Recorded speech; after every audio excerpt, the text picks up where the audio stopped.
Welcome to ICKECASTE, where we're here to enlighten the masses. We are your hosts. My name is Rajan. My name is Michael. Sato here. I'm Ashley. So let's tell y'all a little bit about David Icke. Well, David Icke, when he was 20, played soccer, and he really wanted to start a soccer career until he was diagnosed with rheumatoid arthritis. After that, he thought he could push through it, but he could not, so he decided to retire from his soccer career and became a TV presenter or he wanted to be a TV presenter on BBC, but he had no education behind him, and he didn't have an education because it bored him, so that's why he kind of dropped out of school. So he got a job on a small weekly paper, which made him advance to become a national reporter. When he became the national reporter, he moved to an island that he's always wanted to move to off the coast of England and began to campaign on environmental issues. He was the major supporter of the British Green Party, and once he got into the Green Party, he really saw that it was like all other politics, and he hated it, so he decided to stop participating in the Green Party. He one day was walking down the street, had an intuition that took him to a bookstore, and at this bookstore he met a psychic who made him realize the truth about the world, and she basically told him his whole life and what he was going to be. She said, and I quote, "One man cannot change the world, but one man can communicate the message that will change the world."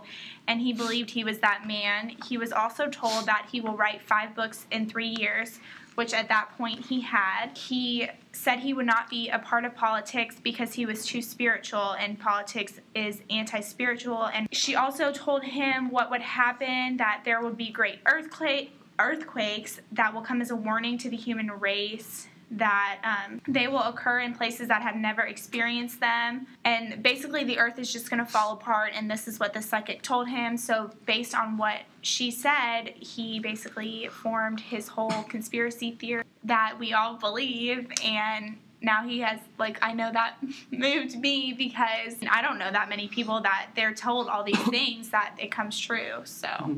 Yeah, exactly.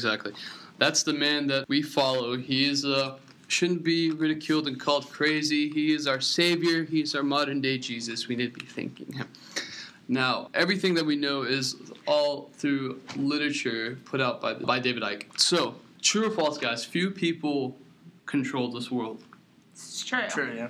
Oh, definitely. So, there's different aspects to the factors that control society today. So this includes politics, business, banking, media, etc. So all of these aspects, they all follow some sort of hierarchy, right? Yep. So Right. At the top of the pyramid, you either have a small group of people or you have a single person, right? They're the ones that are the most powerful in the group. What David Icke is saying is, you know what? Those who are in power are the ones that are the Reptilians. And all of them follow, no matter what it is, whether you're in the politics or in economics, they all follow the same bloodline, the same reptilian bloodline. And these monarchical bloodlines can be seen are a lot more obvious in older hierarchical power. So in all the hearts of society, where society first started, it all started with some sort of hierarchy, whether it's social status or something of that sort. So there's always been someone at the top. And as they advance, in Britain, you had the British Empire. Back then, in the earlier stages of the evolution of humanity, the reptilian bloodline was a lot more, spreading of a bloodline, or the passing down through bloodline was a lot more obvious. The reptilian bloodline was disguised as a human. See, another place this was obvious, it was in the Chinese dynasties. Even in ancient China, they used the dragon, which could symbolize the Reptilians. Yeah, the reptilians, exactly. I have a quick question now. Yeah. Where did these reptilians come from? Oh, well, the reptilians actually come from, they're from another planet called Nibiru, planet Nibiru. And How do you spell that? Nibiru. It was often referred to as the 12th planet and Planet X, But this planet was actually not in the same solar system that we are in. It was in another solar system. And from Earth, we were never able to see this other planet, but because of a certain star that was blocking it, but they could see us. So for all this time, they'd been observing Earth and observing all the planets in our solar system. Astronomy. And yes, all the astronomy. And figured out tech. When both of our solar systems collided, and Nibiru actually suffered great damage, and this is where these reptilians came from, and the reptilians that we're actually talking about are called the Anunnaki, and they lived and inhabited planet Nibiru, and when they were there, they had to find a permanent home, so their permanent home that they decided to find was Earth. And when they infiltrated, they're known to be a belligerent and conquering race. So they just want to go in and take over whatever. So they input religious systems, and because they wanted to play God. And they made all these different religions so they could be worshipped as gods. They're the ones who actually wrote the Old Testament, and they're the ones who base any big major part of Earth's history that we've ever had is because of this Anunnaki. See, Michael, you're also a little bit of an expert on the origins. They had different types of them coming, right? Different species? There's two different types of Anunnaki. There's the elite, also known as the Draco, if I'm pronouncing that right, spelled D-R-A-C-O. They're about 7 feet to 11 feet tall. They have wings, and their skin color, though, is not the usual, green, lizard color that you'd think of. It's actually a white or albino color. Then they also have horns around their forehead area, which is kind of symbolic of other things in the that in our history, in the Bible, Jesus' crown of thorns. So that was mentioned in his book, The Biggest Secret. But then also there's the lower class, the soldiers, also known as the reptoids.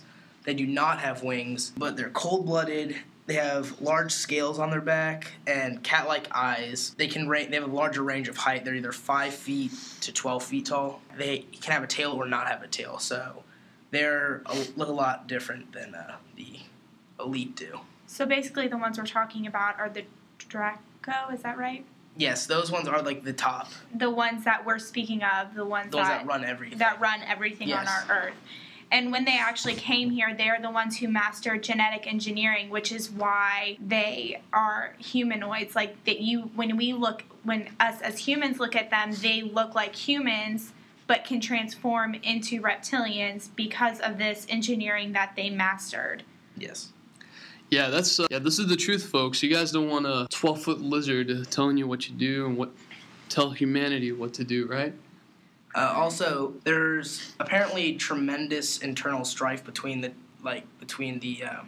Anunnaki themselves. And one researcher described this as bank robbers who all agree on a job but then argue over the spoils or how the spoils will be divided. So it's kind of interesting to know that. Wow. Yeah. From what I know of, there, like you guys said, like Ashley said, religion.